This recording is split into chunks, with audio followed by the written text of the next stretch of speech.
Hey guys, welcome to Tutorial Guru. Today we'll be learning how to rename files in Terabox, and now let's dive right in. Now to rename files in your Terabox app, first open up a Terabox app as I've already opened it over here. And after opening your Terabox app, you'll land on this interface, which is the home interface of Terabox.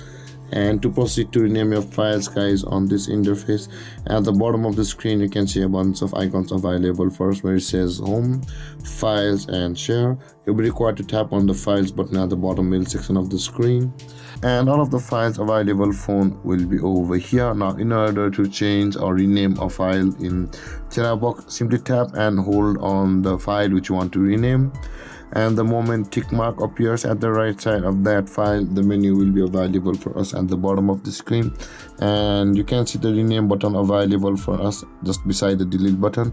Let's do that again. Let's tap on the file which you want to rename, and when the menu is available for us, tap on the rename button at the bottom right corner of the screen, and you'll be able to make the certain edits to the name to which you want to rename the file. So with that being said, guys, after doing this, after editing or renaming your file, tap on the OK button over here, and with that being done, guys, your file will be renamed on your Terabox app. And with that being said, guys, this is how to rename files in Terabox app. And if you have any confusions or questions regarding that topic, feel free to comment in the comment section below, and don't forget to like, subscribe and hit that bell icon for more videos. Thank you for watching, guys. Peace.